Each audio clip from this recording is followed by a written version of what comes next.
Guys, welcome back to my house, my office, my bedroom pretty much. The bed's just behind you over there, you can't see it.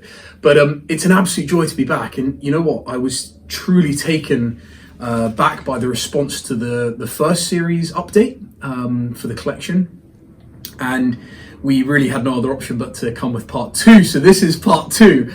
And when I started thinking about what it was I was going to discuss, there was one man's name that kept coming back to me, and it was Mr. Günter Blümlein. Probably not a guy that many of you are familiar with, but he's really an icon of the watch industry. And so really this episode is dedicated to Günter Blümlein plus one. That's how I'd position it. All right, guys, so here we go. So as I say, Günter Blümlein, 3 watches plus one. And the reason that I say that is Günter Blümlein, just before we dive into the watches themselves, was a character in the 80s who worked at IWC. He was seminal in the launch of Lange. He was also involved at JLC at the time. So he was a real polymath. He was a design guy, he was an engineer, he was a leader, a CEO, and an incredible marketeer. He was behind things like those really controversial ads from IWC that you might remember that probably wouldn't be accepted these days. He was behind Porsche Design at IWC, even the Compass watch that popped open in the 80s from IWC. He was a no-nonsense designer. He wanted to see watches that were functional, they were tool watches, and designed with purpose. And so without any further ado, the first watch that I have brought to the table here today is one that truly will never, ever be sold. It's a it's not limited edition, it's actually a watch that was the first ceramic pilot's watch from IWC. Of course, the first ceramic watch from IWC was the Da Vinci. It was the perpetual calendar Da Vinci that Kurt Klaus and Günter Blümlein designed. And it also was a material application that we've seen used in the Louis Vuitton watch that I talked about last time. But this was the first pilot's watch ever made in ceramic by IWC. The reference 3705, it's a 39mm Flieger. And to many, this was and is the optimal size. It's svelte, it's elegant, but it's got this stealthy vibe to it. For me, combined with this Moleskine Alcantara strap in sort of a sand color, is just gorgeous. The exact numbers of how many of these were produced is not entirely clear, but really IWC's location was key in the innovation of this material, because there was what are they called? The producers of ceramic, zirconium oxide. They were very much local to IWC in Schaffhausen, and they were able to bring this crazy idea of Günter Blümlein's to life. And it's just perfection to me. It is the definition of the ultimate pilot's watch. It's super legible. If you look at the dial itself, it's a tritium dial, so you can see T-Swiss made T at the bottom there at 6 o'clock. Original hands, which are aged and match the dial. The markers at 12, 3, 6 and 9 are beautifully pumpkin coloured, and they just are just so elegant. It's a dial I honestly could look at for days and do. In this instance, it's an English date window at 3 o'clock. They did come in German as well, but apparently there was about 1,000 of these made. And of course, the issue with zirconium oxide and ceramic is that these cases did crack, they did break, and not that many survive. So it's difficult to know exactly how many are out there, but certainly it's like an insider pick. It's a watch that, you know, is a real collector pick, a watch geek's pick. So that's the first one, closed case back as well. That's the first one. And I have to say, just as a finishing note, the ceramic to the touch is just a wonderful, wonderful thing. So that's the first watch. And the second, which, as you know, I'm also big into my 2-watch collection idea, and when I think of what the ultimate 2-watch collection could be, I think of potentially these 2 watches together. They encapsulate Günter Blümlein wonderfully, and they're very, very complementary of one another. This is, of course, the Lange 1. And I've loved Lange for many, many years. I've had the opportunity to get to know the team there very well. Mr. Schmidt, the CEO, wonderful, wonderful man. Only in the last year or two have they started to really get the appreciation that I think they've deserved for a long time. I've always actually felt if you handle Lange, you can really feel the quality, especially compared to Patek and others in that price bracket. To me, the build quality of these is second to none, truly second to none. My friend Tim at Subdial helped me source this so-called stealth reference. So it's a platinum 38.5mm Lange 1. And I'm a big sucker, as you guys know, for the icons, the design icons from the brand. So to me, if there were one Pilot watch, it would be this one. If there were one Lange, it would be this one, because I have had a Grand Lange before, and at 40 millimeters, it just didn't feel quite right. And I was scared about going smaller because I'm a bigger guy, and actually I've never really dropped down below 40, but 38.5 is perfection. And those of you who have a Lange one or tried one on will remember that sensation of just looking at the dial, looking at it on the wrist, and it's incredibly thick. The bezel's incredibly thick, whereas on the Grand Lange one, it's quite a bit thinner. And for me, it needs that presence, because then the dial itself is a little bit more compact in its asymmetry. And I just absolutely love this. And I have publicly said this, but the truth be told, if I were to get rid of all of the other watches and I had to just keep one, it might just be this. The heft of the Platinum is unbelievable on the wrist. The big date jump function is just so smooth. And if we can get that sound of the clicking going through, it's a real shame that you don't have to do it very often because the power reserve is so good. But it just is wonderful. And of course, the scholarship behind Lange has been going from strength to strength. Philip's running here in London, running an exhibition recently on datagraphs and Lange ones, and the scholarship going into understanding the history of these references is incredible. German silver movement. It's really, again, aged beautifully on the back. And I could look at this for hours. This is an early one, because the early cases that were actually made, as I understand it, in Switzerland, which when this watch was relaunched launched for the first time in 1994 by Günter Blümlein and the Lange team, it irked the Swiss brand no end, apparently. I wasn't there, but some of these components were actually sourced from Switzerland.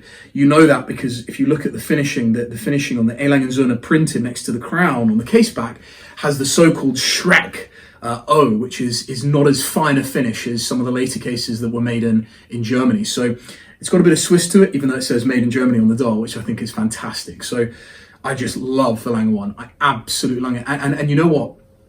It doesn't need to be a formal watch. It can be an informal watch. I wear this just like this the whole time. And again, on a Moleskine, and by the way, Moleskine are not paying me a dime to support them in this, but my God, I love these straps. They are butter soft. This is another Alcantara strap, but a little bit lighter. And the stitching is just, it's just heaven. So there we go, Lange one.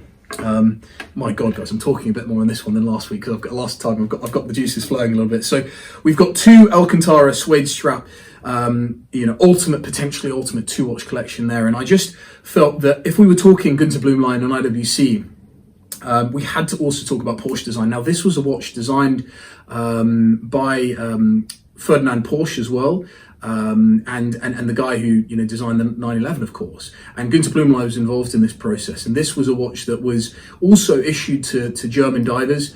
You can see this is an Ocean 2000. You can see the issued references because they've got a red stamp between 5 and 6 on the dial. This was not an issued one, but it just struck me when I first saw this watch on my good friend Christian Hagen's wrist, when we had the opportunity to speak to one another at the IWC boutique during a series of interviews, IWC curates at the boutique here that we had. He rocked up wearing this on one arm and then the slow beat 5002 Big Pilot on the other.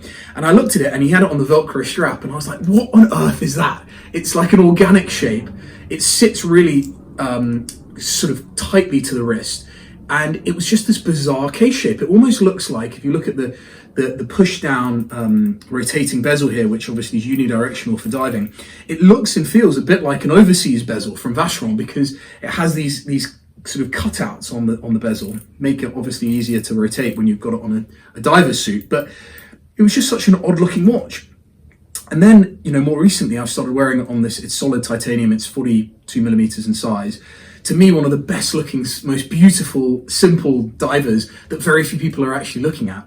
It's co-signed, and IWC in many ways pioneered the idea of co-signing before it was cool. So it says Porsche Design by IWC. And the story is that I messaged Christian after I had that evening with him. And I said to him, if you ever want to sell that Ocean 2000, I'd love to buy it from you. Funny enough, it did also feature in a Hodinkee magazine.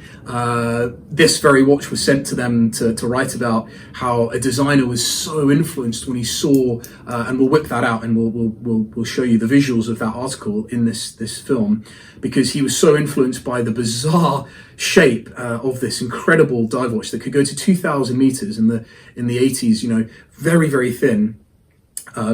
And Christian messaged me a couple of years later basically and said, look, if you want to buy it, you can buy it. And he was kind enough to sell it to me. And for me, when I look at the watch, it's less about the certainly not about the value of the watch, but it's certainly more about the friendship that I've been able to develop with him through watches.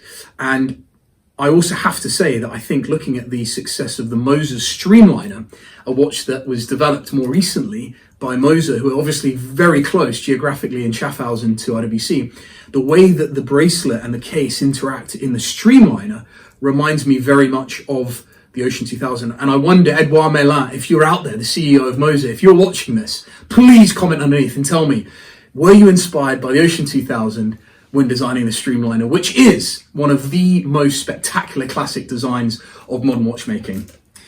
And when I say icons or success stories of modern watchmaking, I don't think we can look past a reference that's actually come from Italy and Switzerland.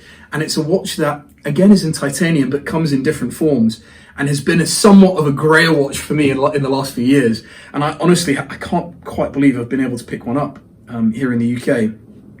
But this is the Octo Finissimo Tadao Ando, limited edition of 200, in the incredible Octo Finissimo shape and frame, which of course was in the back catalogue of Genta's designs that Bulgari acquired a few years ago, controversially. And it's a 40mm watch. What is it? A dive watch, dress watch? It's not a dive watch, it doesn't have a screw down crown, but it's more of a dress watch.